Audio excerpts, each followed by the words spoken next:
Hai, sekarang tanggal 4 bulan 7 tahun 2020. Kali ini saya mau eh, berbicara kepada kalian, ya, khususnya laki-laki. Untuk laki-laki, gue nggak peduli lo kerja apa, gue nggak peduli lo eh, melakukan apa dalam hidup lo, tentang masa lalu lo, tentang kehidupan lo sehari-hari. Pada awalnya banyak yang berpikir gue udah kerja keras, ya kan? Gue udah berpenghasilan, ya lumayan lah, begitu ya. Cuman kenapa gue masih ada. Itu kan emang salah satu dari manusia, ya kan, selalu kurang akan kepuasan, begitu. Cuman ya, kita harus bersyukur. Bagaimana caranya untuk kita bersyukur? Yang pertama, kita harus ikhlas. Gimana kita untuk ikhlas? Ya, kita terima dulu, terima dengan apa yang ada. Jika kita sudah terima dengan segala kondisi kita akan merasakan apa itu namanya ikhlas. Jika kita sudah ikhlas, kita pasti akan bersyukur. Apalagi untuk laki-laki, ya. Laki-laki adalah suatu pemimpin. Pemimpin untuk keluarganya. Apalagi jika dia sudah menikah. Dia akan menjadi sebuah contoh sebagai imam bagi anak dan istrinya, bagi istri. Suatu kehormatan di laki-laki itu ada di bekerja. Entah itu kerja yang bahkan kita sampai harus kotor-kotoran, panas kepanasan, hujan kehujanan. Yang penting bekerja, berpenghasilan untuk mencukupi kebutuhan istri dan anaknya. Jika kita mendapatkan hasil dari kerja kita cukupi dulu kebutuhan istri kita. Kalian cukupi lahir dan batinnya dia. Ketika dia merasa ini masih kurang. Yang penting kita sudah menjalankan kewajiban kita untuk menafkahi istri dan anak kita. Itu ya. Terus menurut saya tuh ya, katanya wanita itu adalah sosok makhluk ciptaan Tuhan yang paling berat cobaannya di muka bumi.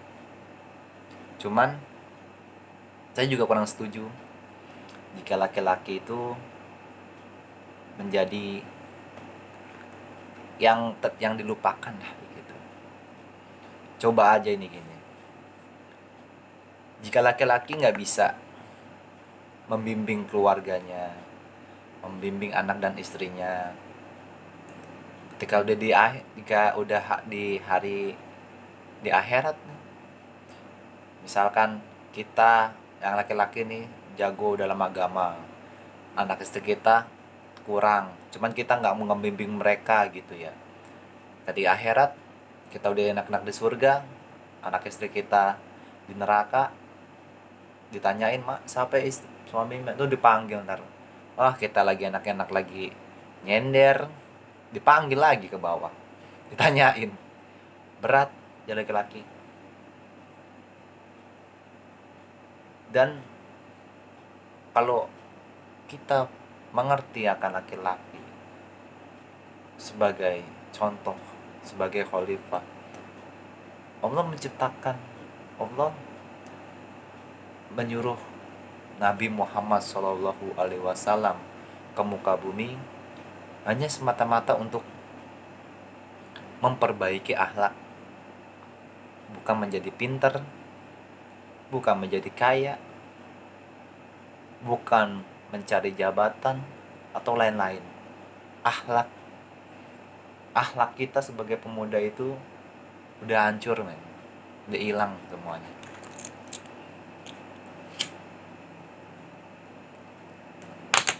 Apalagi kebanyakan dari kita itu memperjualkan akhlak demi apa?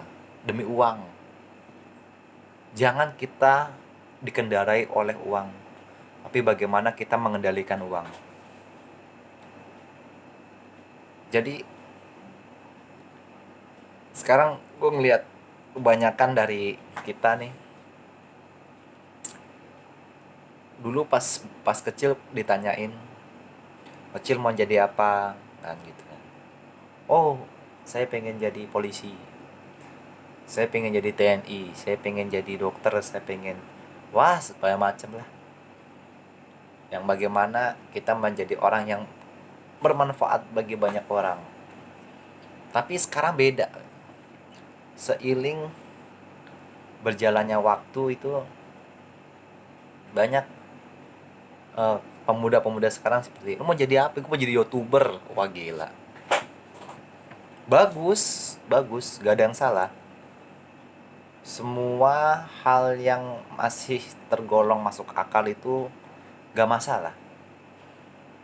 Emang awalnya gak masalah, cuma lama-lama mungkin bakal jadi masalah.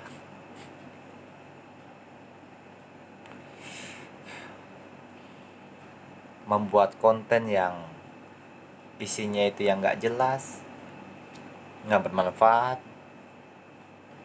Kita bekerja itu pasti ada hal positif yang kita dapat petik gitu, menjadi manfaat bagi banyak orang. Itulah sebaik-baiknya orang. Sebaik-baik orang adalah orang yang dapat manfaat bagi banyak orang. Jadi ya nggak apa-apa, apapun pekerjaannya, yang penting dalam jalur yang benar.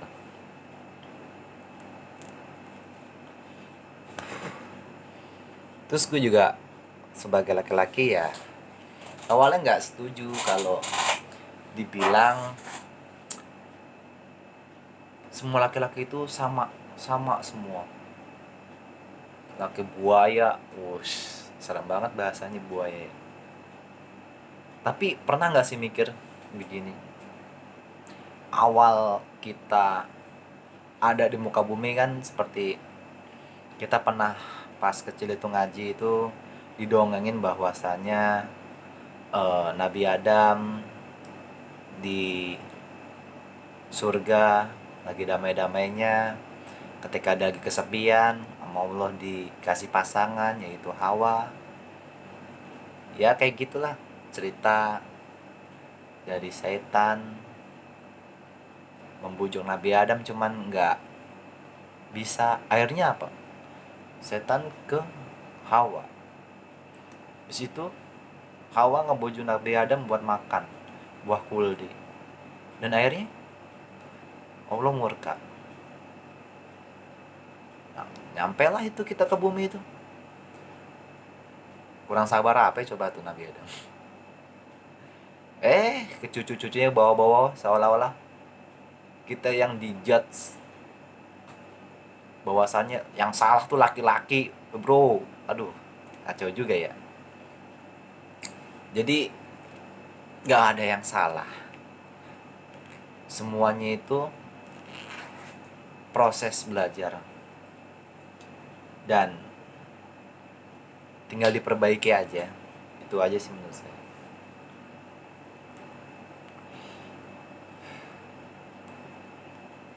Kalau begini, suka agak bingung dengan perkataan bahwasanya manusia itu terbuat, kalau kita belajar tentang pelajaran kayak kita adalah sebiji kita adalah dulu terbuatnya kita adalah kayak semacam cairan gitu ya, hal-hal yang jorok begitu ya. Jadi kalau manusia, jika sesuatu yang keluar dari manusia itu adalah sesuatu hal yang najis seperti kotorannya kok dari hidung, dari telinga, dari ya mana aja lah, dari lubang-lubang manusia. Jika itu dibilang najis, lantas bagaimana kita menjelaskan bahwasannya kalau seorang perempuan itu kan melahirkan ya. Melahirkan kan keluar dari lubang juga ya. Apakah itu dibilang najis? Enggak juga ya. Kayak ibaratkan lahir nih, set. Ketika udah lahir, pasti kadang kita ngomong, anak ini terlahir dengan keadaan suci. Begitu ya. Cuman ada yang sebagian bilang jika itu perbuatan dari di luar ketentuan Islam, kebanyakan bilang anak haram. Nggak ada anak haram, nggak ada. Yang ada tuh elunya itu. Jadi apa ya, nggak semua, jadi jangan terlalu fanatik untuk menyimpulkan suatu teori tanpa mengetahui apa yang terjadi di lapangan.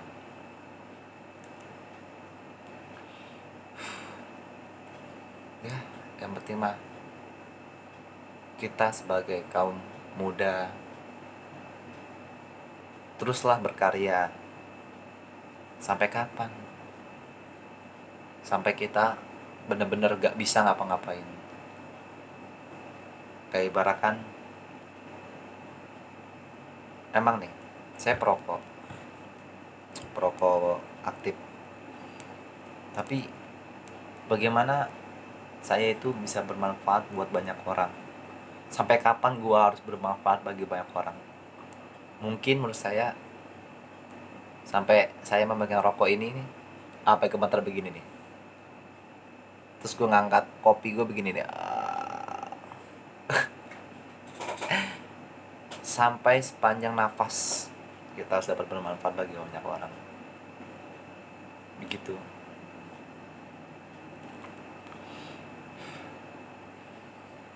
Tapi kadang hidup nggak mau monoton ya, nggak mau begitu aja. Kadang ada sedikit yang gokilnya, ada yang sedikit jahilnya, ada yang sedikit ya sebagai pelengkap kita hidup. Kalau kata ibu saya, hidup itu bagaikan kita di dunia itu hanya sebatas mampir, minum kopi, di situ udah. Kita akan kembali ke tanah, jadi tulang, nggak ada apa-apaan, nggak ada bisa dibawa, jabatan, pacar, istri atau nggak bisa dibawa. Cuma 3 perkara yang bisa ngebantu kita, yaitulah teman kita. Apa ini tuh? Amal jariah. Kedua, ilmu bermanfaat. Ketiga, doa anak soleh. Itu yang bakal kita bawa. Maksudnya amal kita yang gak bakal pernah putus ketika kita sudah telah tiada. Jadi ibaratkan kita beranggap dunia kita pegang di tangan, sedangkan kematian ada di pelupuk mata. Jadi ya dunia ya begitu aja. Apa sih mau dicari? Kebanyakan dari kita itu berpikir gini, orang dilihat dari harta, orang dilihat dari jabatan. Siapa yang mempunyai jabatan dan kuasa, dia yang punya keadilan. Sedangkan kan gak begitu ya. Di Indonesia ini kita hidup berdemokrasi, dimana suara terbanyak itu yang bakal di